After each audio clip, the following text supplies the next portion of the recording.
I have bad news. Cost us me more money, almost $1,000 worth of work. I'm gonna have to cancel all my appointments.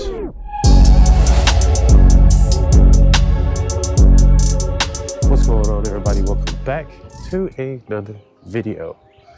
So, I have bad news. Not bad news for y'all, but bad news for me. My van will not start. And so, what this video is, we're just about to cycle through the problems until I can figure out what's going on. One thing I do believe, if there's some issues, start at the bottom, troubleshoot the least likely or whatever first, just to weed that out, and then make your way to the top. So what I think is happening is either my fuel pump went out, and I have been having a little bit of issues with starting up the van, but it was like every now and then I had that issue. The problem that I have is that I always wait till last minute when it's worse. I always wait until it costs me more money. And it's a bad, horrible habit that I have, because I already knew I had this issue.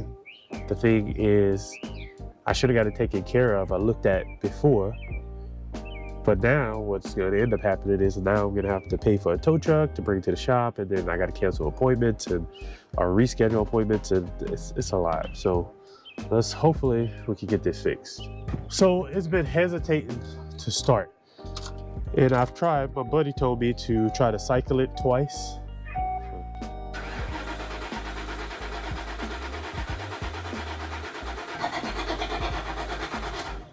Nothing. And at first I was like, well, maybe it's just low, because I did need to put gas. And so normally a lot of times if I need to put gas, I'll just wait until I'm boarded and I'll go fill up in the morning at the gas station and go about my day. So I was like, well, maybe that's the issue. I don't have enough gas in there, but the gas light wasn't on. So, but it was low.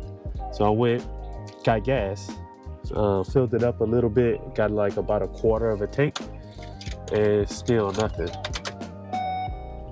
So the next thing I'm gonna do is, I'm for sure and very confident it ain't the battery.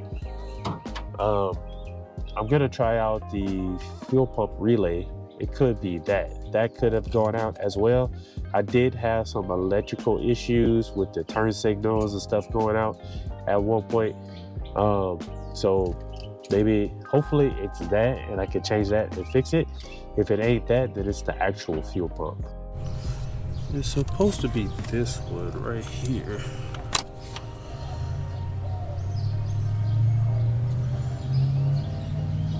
I mean, I don't know what it's supposed to look like, but we'll see. Apparently, I could try to take one out and put it in the place of that one just to check it. So I'll try that one out. Let's see if we get some type of fuel pump noise.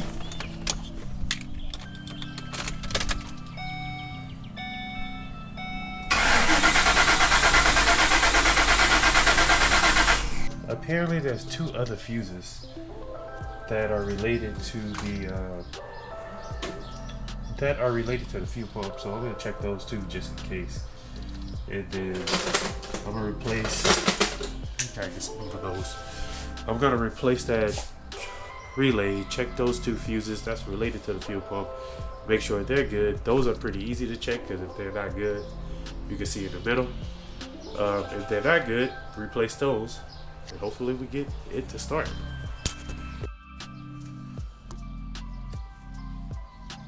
It looked like it's still good. The middle part is still intact. Let me get backed up.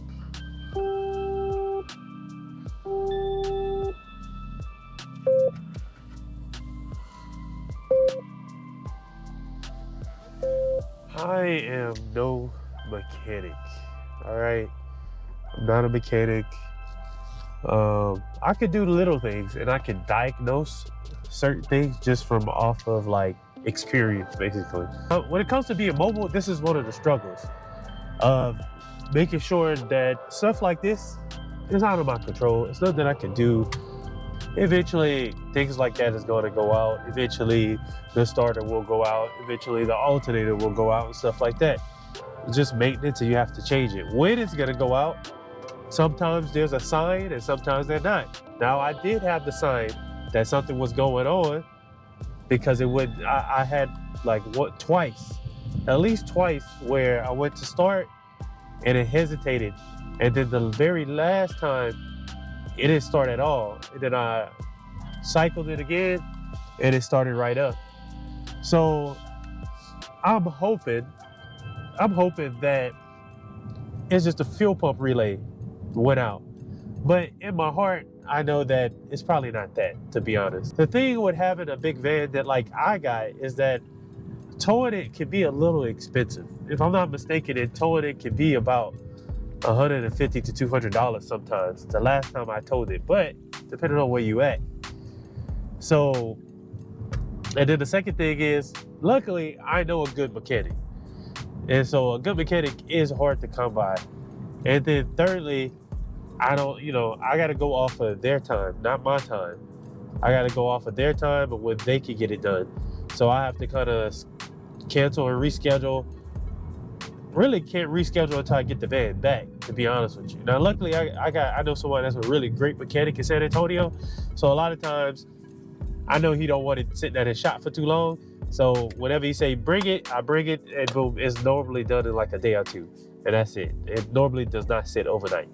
What I need to do is I need to go ahead and start putting something to the side to start to get my Durango back up to 100%, and then just build a little setup for the Durango. And that way, if I have issues with the van can go in the shop, and I can just switch over to the Durango until I can switch over to my Durango until I get whatever done with the van. So that's gonna be the solution to it. So I have to start checking into that. So, all right, so what I got, fuel pump relay, and I got the mini fuses that go underneath the hood. Those, they look like they were, it didn't show that they were blown, but they really didn't look that good as well. So, I mean, it's only $4. Might as well go ahead and change it while I'm messing with that.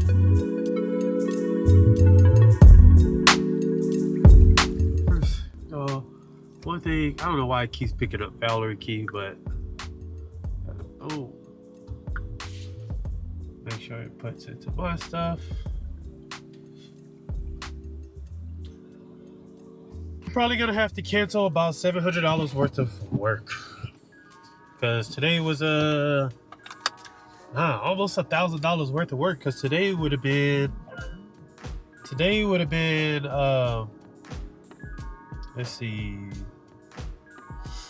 so about 275 plus 60 plus 150, we're looking at 45 or whatever. And then tomorrow's like a $500 day, so it's about almost $1,000 worth of work. Hopefully I can reschedule, and hopefully they would want to reschedule, and that'll be fine. But we're gonna see.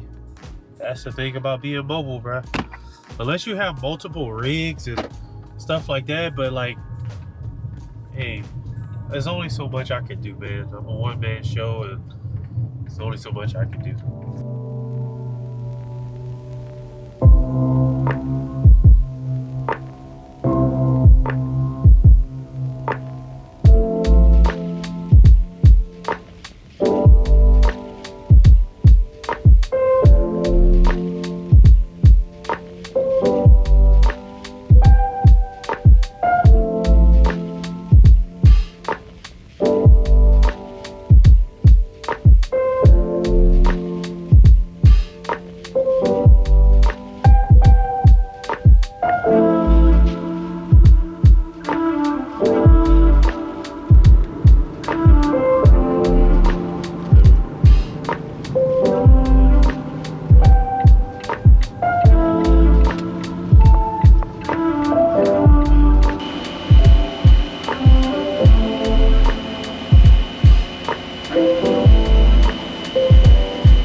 So it ended up not even being the fuel pump, and it ended up not even being any of the fuses or anything. So what y'all saw in that piece, I'm gonna bring it up one more time. That was the crankshaft sensor, if I'm not mistaken, or something like that. It's towards the bottom of the motor on this particular van. But basically, the sensor was going bad, and also the wiring to that sensor also was a little bad. So he ended up having to redo the wiring at the bottom and then obviously just replace the sensor. Now, at first we thought he was gonna have to pull, I think he said the compressor, I'm not too sure, it's been a while, but thought he was gonna have to pull some other stuff out to get the sensor out, but he was able to get it out without having to take apart much. So I think I was down for about 2 days, if I'm not mistaken. I dropped it off. The day that it got dropped off, he was already finished with it. And it was kind of funny because when I dropped it off, he was like, yeah, the fuel pump's working. So that's what I'm telling y'all, I'm not a mechanic. He's like, the fuel pump's working. And then he started playing around with something underneath, and then it started right up. And he was like, yeah, the wire is messed up. And then I've had a little bit of oil coming off of that sensor. So he was like, yeah, the sensor's it's on its way out, might as well change it. And so that's why I say it's always good to have a good mechanic on hand because of times like this. I see these videos where people say stuff like, and I know some of them are jokes, but I saw a majority of them where they were pretty serious. But they'll say stuff like, if I can make at least $250 a day and I work 7 days a week, that's $1,750. And then if you do that times 4, that's $7,000 a month. And then times 12, that's $84,000 a year. So I've seen people do videos like that. And to be honest with you, a lot of those videos, the number that they come up with at the end is just like in the 6 figures. It's unrealistic because you're not even thinking about times like what y'all saw in this video where my van is down for 2-3 days and there's nothing that I can really do about it but just wait. If I can't figure it out, then I got to bring it in. So I got to try to figure it out within a day. That amount of time it's in the shop shorter, right? And so a lot of people don't think about that. They don't think about if their mobile vehicle may have some issues. They don't think about when they got to shut down for some maintenance. They don't think about rainy days. Maybe you get sick and things like that. You're not going to be able to work 365 days physically in the field. So that's just impossible. Thank y'all for watching. I hope y'all have had a great day, and I'll see y'all in the next one. Peace.